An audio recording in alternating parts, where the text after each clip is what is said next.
Today on Hello Iowa, a trending treat is coming to a grocery store near you. Oh, wow, I got it. You got it. Okay. Oh, did I get it? Yeah. Yay. So you don't need this whole thing? No. Oh. No. I've been eating them wrong. How would you fix mine? She's like, we can't. Don't move. There's one, and there's two right there. Greg, wow. It's a win-win situation. That's pretty chill, yeah. There you so go. much. We appreciate it. Have fun with the fair. It's the fastest short track on the planet. We're at Iowa Speedway getting ready for Hy-Vee IndyCar race weekend. Let's get this very special Hello Iowa in gear. Welcome back to Hello Iowa with Megan Reuther. We're counting down to a family vacation and leaving the stress at home. Erin Port of Simple Purposeful Living is here with some helpful tips for a stress-free trip, or at least cutting down the stress. That's right. right. We all need a little stress in our lives. As a mom maybe. of four, I have learned all of these the hard way. So learn from my mistake and simplify your travel vacation so you can enjoy more moments that matter and less stress, right? Okay, first up you got the A travel checklist. checklist. I have Yes. forgotten my underwear before. I mean, and you can go get it, but who really wants to buy underwear as their souvenir for vacation? Nobody. Can't really show that let off. me tell you, you want to pack this checklist. We have it on our website. You can download it for free. Things like medicine, your sunglasses, socks, underwear, swimsuits, flip-flops. You just don't want to forget those things, and having a checklist, even if you think you're going to remember everything, especially with kids, it's so helpful. I can't wait to forward this to my family group chat for no one to look at, but hopefully they will and check it off. That's right. That's right. Number two, and my husband, I just shared this on the podcast, and he texted me, goes, I did it. But putting all of your reservation numbers, confirmation numbers in a note on your phone, or we like to even put it in a calendar notification then share the calendar notification between the two of us. That way you're not in the car rental line looking for the Scrolling email, through, watching there's no Wi-Fi, sweating profusely, everybody's hungry. You just have it right there on your phone. It's just such a simple tweak, but makes such a difference. That's a great idea. Everything from park attraction tickets to your rental car itinerary, everything. Put it right there in your phone. Okay, what suitcase we got? I brought my suitcase. I'm moving in. Are you packed? Yeah. I think it's hollow. But Put your underwear in. a couple of things so that nothing's is going to throw a fun vacation like your suitcase, taking the wrong suitcase off the belt. So a couple of things I like to do is always put just a little piece of, this is just fabric, but you could do ribbon, and then make sure That's cute. What you need on your ID is just your phone number and your name. You don't need to worry about your address, but having those things on your suitcase is helpful. And then here's the thing. You will only ever do this once, but they are sticklers about their weight limit. Yeah. And we were in the airport with our suitcase open with my underwear hanging out for all to see, trying to relocate things into different suitcases. So grab this little luggage scale. It's under $10, and you can weigh your suitcases at home. How does that work? Okay, so I'll show Sure, you. Okay. yeah. I'm gonna hide. But you just clip it onto the suitcase, push the button, and it will tell you. You hold it, now like this, you hold it and it will tell you how much the suitcase weighs. Now you have to kind of be strong. I make my son and my husband do this, especially if it's close to 50 pounds, but it works like a charm. And then That's especially interesting. because those bigger suitcases, they can add up in a hurry. Yeah. And this just saves you the stress at the airport. Yeah, I love that idea. Okay, next thing is everything is marked up at the airport when it comes to snacks. So always bring your own snacks, especially if you're flying. There's always delays, cancellations. Just at Christmas time, our engine didn't work, so we had to deplane, and our kids were hungry, so we pulled out the snacks. So always bring snacks. If you like to do fun snacks and let your kids pick them out, what I like to do is stop at the gas station on the way to the airport. It's still fun and lets them pick out something, but saves you money at the airport. And we even bring our own food through security. As long as it's not liquid, they'll let you take it through. So we'll bring our own sandwiches and things just to save a little money. And then empty water bottles, make sure they're empty. But this is great because most airports anymore have places where you can fill up water. Yeah. And then we always like to do stickers on vacation. It's a great clutter-free souvenir option. And your water bottle becomes a little like, those old-time suitcases with all the stickers? Yes. That's basically what our water bottles become. It just is like a little reminder of all the fun places we've been. Okay, you also do a meal plan even on vacation. Gosh darn it, do your kids like to eat on vacation? I mean, a lot. We take them on vacation and they Don't learn expect to eat, darn it. So I like to just do, like you said, knowing if places need reservations, but having just a general idea of like, are we going to eat breakfast at home? Are we going to have, is the hotel providing breakfast?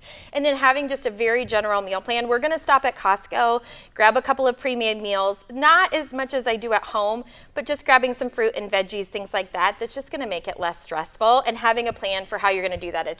It takes the stress out of it. Okay, we're pretty much out of time, but what's this bag Okay, for? What are we? always take a Ziploc bag yes. and a reusable grocery tote. They Oh, fold good down idea. flat in the suitcase, but you're never as good at packing on the way home. This gives you some leeway. These are great for snacks, but also Dirty air clothes. sickness and car Oh. sickness. They zip up and you can get rid of them. These are the unsung hero. Always pack a couple in your bag. Oh, great tips. Erin, thanks so much. Happy travels. Well, happy travels to you. And don't forget your sunglasses or underwear. I'm ready to go. Peace out, Iowa. We're back right after this. A home you love and a sense of community with a welcoming atmosphere are all great things to be looking for when you make your next move. Andy Fagervik of Epcon Communities and Clarity Construction and homeowner Bob Martin are here to tell us more. Andy, first, remind us, give us an introduction of Epcon Communities and Clarity Construction. We've been out to visit a couple of them. Yeah, absolutely. So once again, Epcon Communities, we've got 3 active communities right now in the Des Moines area. These homes are designed for folks to right size, become a part of a strong sense of community, live a low maintenance lifestyle. It appeals to a lot of different types of folks. So once again, the downsize, right size, and community is kind of the big things. Yeah, and I love that term, the right sizing. And you've talked about community before, so it's great to talk to you, Bob, about your experience there. You moved into an Epcon community a couple years ago, you said? Yeah, about 2.5 years ago, we moved into the Ankeny Harvest Ridge community. And just right from the beginning, felt very welcomed. Active social committee, lots of things going on. A lot of both formal and informal things. So it was really nice to have structured social committee activities, maybe once a month, every 6 weeks. I looked the other day, and I think there are 5 more scheduled through the end of the summer. So lots of structure if you want it. Lots of informal stuff, drinks in the driveway, things you can do every Wednesday afternoon at 4:30, get together for a cocktail, just super informal. And it turns out to be a nice day. There's an email going out, and everybody's going to bring their cornhole boards and their favorite beverage. So it's, and people get together and seriously just, develop walking groups and all kinds of things like that that are just really informal get together based on what's going on and how busy they're feeling and what they want to do. So a great neighborhood and community for like-minded individuals. It sounds like it's all active adults, so people who really want to live that active lifestyle. Yeah, very much. And that's what we retired in our early 60s and sort of said, all right, how do we want to live the next 15 plus years, right? So we were trying to think about, we want to be active, we've got more time, we're not going to work every day. So you've got a lot more time on your hands. Some people have grandkids around, things like that. So we've got a clubhouse, they can come there and swim and have activities that way too. But it gave us the flexibility to sort of say, we want to travel, yard and snow plowing's taken care of, but also too, I like to woodwork and we like to do gardening. So we were able to put extra beds in to do a little bit of gardening, but not a full acre like we used to do.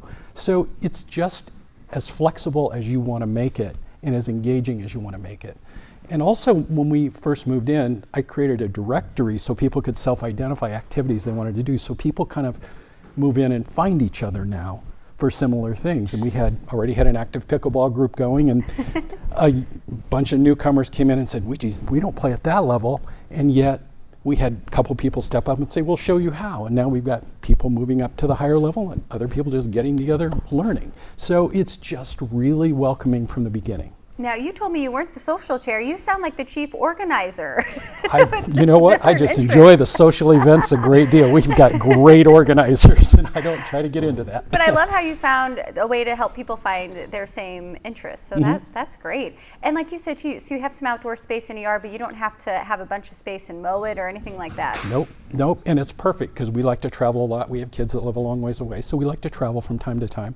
We have snowbirds that go away, and we have other neighbors that watch each other's houses when they're gone and things like that. If I want to go to the airport, I'll probably get 6 offers to ride. I mean, it's just we all really, need neighbors like that. Yeah, we've got great neighbors that way. So it's just really, really easy to get to know people, and I challenge anybody to walk through the neighborhood and not find somebody to say hi to this time of year. It's just great. Andy, now's a good time to buy and do that right sizing. It is. We are starting construction on homes that we've sold over the winter months, so it's really fun for those folks to see their homes get started, right? They're one step closer to life improvement. But as far as, when is a good time for you to buy, I think finding that life improvement sooner than later is always a good time. As far as the market goes, yeah, I mean, it's a good time to sell your home. Of course, there may be some speculation about price increases coming up this year, so if you want to get out ahead of those, now's a good time. We haven't had to raise our prices yet, so now is always the right time to buy if this is something that you're looking for. And you do have a limited time offer. We do. So right now we are partnering with Community State Bank, and we are offering a rate buy down to 5.5%, which is just under a full point from what a current 30-year rate would be on our quick move-in homes. So we do have some inventory homes available for you to move right into, and we are able to help you obtain some pretty strong financing if that's what you want to do. Well, thank you so much for being here to share that, and maybe we could be your neighbor then. I wish you would. You can learn more, just view available floor plans. Go to clarityconstruction.com or call 515-599-5933. They have 3 locations, Ankeny, Johnston, and Waukee, and you can see more on social media. The wild lights are coming to life next, the extraordinary event to see wildlife in lights. This is the perfect time of year to bring a rainbow swirl to your sweet treat with a frosting hack. Lifestyle influencer Danielle Pashka is here with 2 ways to decorate, and I love this. You showed us how to make this rainbow, how we can make rainbow icing last year, and I love that trick, and now we have 2 different ways to utilize it. Yes, okay. So I showed on the cookie here is just like a regular swirl, and then we're gonna do flowers. So I'm gonna show you how to make the striped bag. Okay. So I have a piece of Like plastic wrap? plastic wrap, yes. Okay. And then you don't start at the very edge. You kind of come in a little bit because you don't want it to run out. And so you kind of did down and back. Just down and back, yeah. And you want these to touch the colors? Yes, they can touch. How did you get these pretty pastel colors, by the way? I use gel coloring, which is I have it here. Not food coloring. You want the gel. Gel, okay. Yes. So I've seen they have gel at some of the grocery stores I've been to, but I get a lot of my gel colors from Hobby Lobby. Okay. I like their they come out always really good. And when we were at Hy-Vee around Valentine's Day, they told us you can actually even order a color and buy it from there, which I thought that was interesting. Yes, you can buy frosting there, or you can just get white and then color it at home if you want like a certain color. But You don't want to make your own? Sure, yes, definitely. So then I just rolled it all together, and then I usually just kind of like twist it. And then you're gonna take a pastry bag with whatever tip you want. This is a round tip. Then you just shove it in there. Oh, wow. Good. And then you just press at the top. You don't wanna because when I decorate, I always like twist the bag. You want and I can never figure that out. You wanna keep it like this for this type of decorating. Okay, so you wanna be at the top for this one. Okay. Yes. So, and I'll show you how to do the flower. Okay. And then you can do I'll try it. So you just apply pressure, pull. So that's how you do the petal. Yes. So these are just like daisies. Those colors are so pretty. And I think this would be so good for like Easter too, not just, St. Patrick's Day, but spring, Easter. Yes. Okay, so the moment of truth. That's good. That looks good, Megan. I promise. It's a small petal. It's good. We can fix it in that's fine. Okay. Remember, you're gonna have a center, so That's it's gonna cover it up. Oh, but this one, so I'm gonna kind of redo that. Oh, Look at that sounds works, good. right? Sounds good. That looks good. And then one more, right? Yep. Or so should we do 6 petals or no? Whatever it's your flower. Okay. Flowers can have 6. Sure. Right? Or actually, you probably want them to be I should have stopped while I was ahead. You want to put? Okay. So yeah. So now just a big gala. Well, wow, that's beautiful. Actually, no.